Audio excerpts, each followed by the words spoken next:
Semua flagship pasti kuat diajak ke game, tapi nggak semua flagship nyaman dipakai ngegame. Kalau kalian pengen HP spesialis gaming dengan harga yang cukup bersaing, ROG Phone 9 FE rasanya ini bisa jadi opsi paling make sense.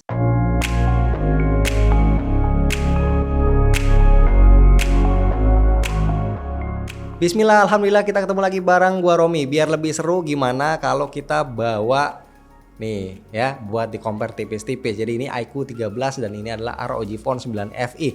Secara keduanya adalah HP gaming resmi dengan value for money terbaik saat ini. Di video ini gua mau compare tipis-tipis tapi pembahasannya to the point, kita fokusin ke segmen gaming aja. Let's go. Kalau dilihat dari wujudnya, sebenarnya iQOO 13 ini nggak kelihatan kayak HP yang gaming banget. Bentuknya ya kayak HP biasa aja. Kebalikannya ROG Phone 9 FE punya looks gaming maksimal. Secara dimensi, panjang dan lebar kedua HP ini sama, tapi ROG lebih tebal 0,9 mm dan lebih berat 18 gram.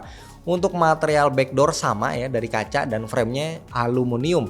Walaupun desainnya udah gaming maksimal, tapi ternyata ROG Phone 9 FE juga tetap dikasih IP rating 68. Sementara si iQOO 13 malah lebih advance lagi ya, ada IP 68 dan IP 69 juga. Jujur sebenarnya kalau ngelihat penempatan kamera di kedua HP ini tuh kayak kurang serak, sama-sama nganut desain tepi jurang. Tapi untungnya bisa terobati dengan fitur kosmetik. Di iQOO 13 kita bisa nyalain list di sekeliling kameranya, bisa dibikin nyala terus dengan beberapa opsi warna dengan style yang beda-beda, bisa nyala pas ada notif masuk juga.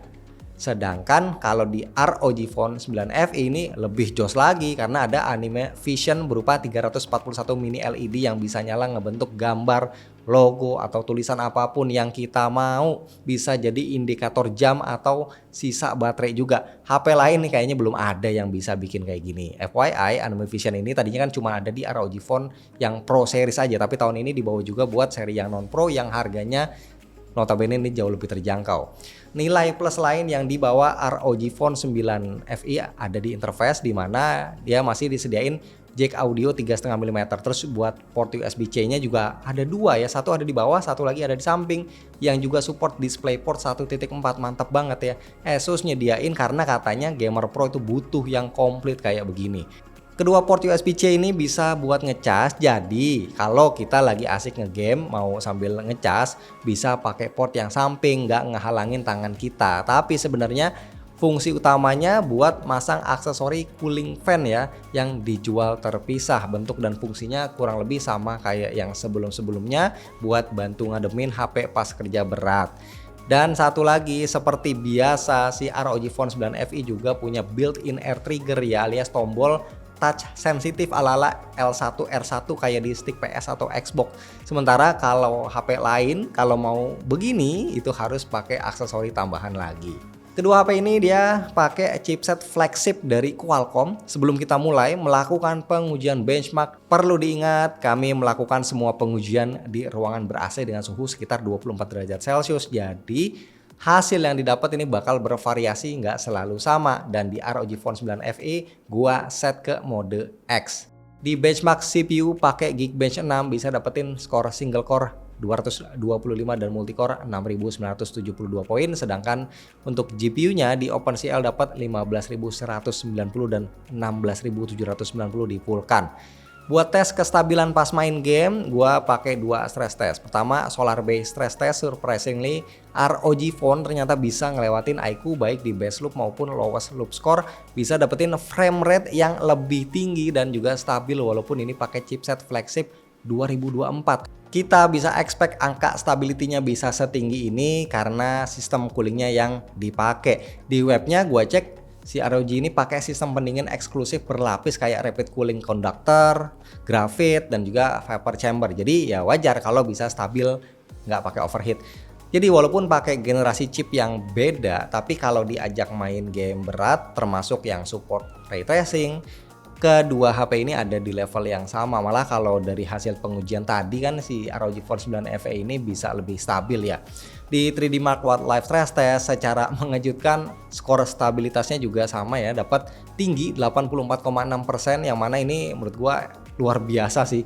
FYI kebanyakan HP flagship lain itu angka stabilitasnya jauh lebih rendah ya, kisaran 50-60%. Nah untuk baterai perbedaannya lumayan mencolok. iQOO 13 ngegendong baterai 6150 mAh, sedangkan ROG Phone 5500 mAh. Untuk kecepatan pengisian daya si iQOO up to 120 watt dan ROG Phone 9 FE di 65 watt. Tapi ROG dia udah support wireless dan juga bypass charging sekaligus. Kedua HP ini punya spek layar yang sama-sama mentereng ya, masing-masing ada plus minusnya. Untuk dimensinya beda tipis, iQOO 6,82 inci, ROG Phone 6,78 inci.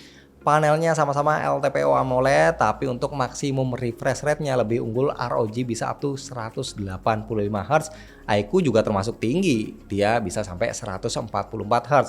Dan proteksi layar ROG, nah ini lebih baik, dia pakai Gorilla Glass Victus. Kalau iQOO pakai Shot Sensation yang setara Gorilla Glass 5. Ketika kita compare keduanya sebelahan, kita bisa lihat perbedaan level brightness yang cukup mencolok ya, tapi ini baru kelihatan banget kalau kita muter video HDR.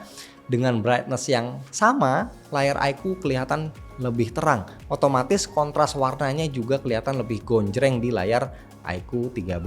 Sedangkan untuk responsivitas sentuhan, kedua HP ini sama-sama bisa ngerespon dengan optimal banget. Speaker iQOO 13 surprisingly juga kedengeran dia lebih lantang. Tapi kalau diperhatiin dan dihayati dengan seksama, overall speaker ROG Phone bisa ngasih detail yang lebih kaya walaupun kalah lantang. BTW, kalau mau pakai headset wireless atau TWS di ROG Phone 9 FE udah support audio 32 bit, sementara di iQOO 13 ini 24 bit aja.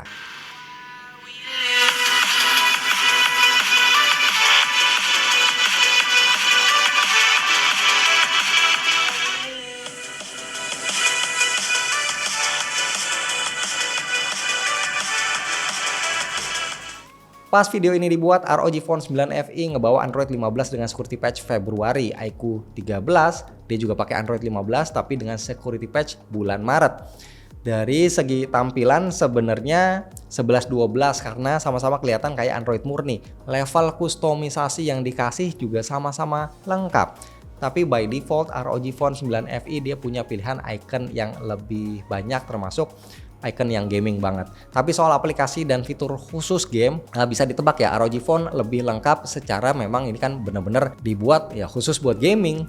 Ada apps Armoury Crate buat mantau suhu, clock speed CPU dan GPU, nyeting mode performa, Anime Vision, nyeting air trigger, termasuk kontrol kipas pendingin, semuanya via satu aplikasi Armoury Crate ini. Ketika kita pakai HP-nya buat main game, kita masih bisa manfaatin fitur tambahan Game Genie yang fungsinya banyak banget, kayak ngeblok notif masuk, optimasi RAM, optimasi jaringan internet, nyeting sensasi vibrasi, nyeting tombol makro, sampai fitur AI gaming ya buat game tertentu yang support. Misal di Genshin Impact kita bisa pakai fitur AI gaming X-Sense. Di sini kita bisa pakai fitur auto pick up buat ambil item secara otomatis. Ada auto run biar karakter kita lari otomatis juga tanpa harus dipencet terus tombolnya. Ada speed up conversation buat nyempetin dialog, atau juga quick escape ya biar otomatis kabur pas lagi diserang musuh. Tapi sekali lagi fitur ini cuma bisa dipakai untuk judul game yang udah support aja.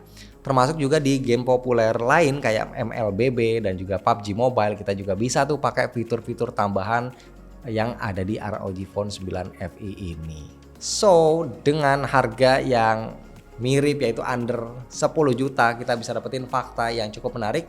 ROG Phone 9 FE ini bisa menyaingi iQOO 13, bahkan kestabilan ROG Phone lebih tinggi ya kalau buat main game, apalagi kalau kita beli cooler tambahannya lagi. Ditambah lagi ada fitur-fitur khusus gaming di ROG kayak Armoury Crate dan juga Game Genie. Ini bikin makin betah ngegame lama-lama. Tapi yang cukup bikin surprise, iQOO ini punya layar yang lebih terang dan speaker yang bersaing banget.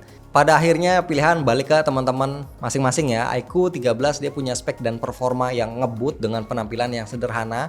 Fitur gamingnya ya basic aja. ROG Phone 9 FE dengan desain yang ini udah gaming total lah, performanya juga ternyata nggak kalah kencang dengan fitur AI gaming yang eksklusif. So, kedua HP ini sekali lagi punya harga yang terjangkau, jadi hal yang paling maksimal yang ada di sebuah smartphone gaming saat ini. Pilih yang mana? Komen ya di bawah.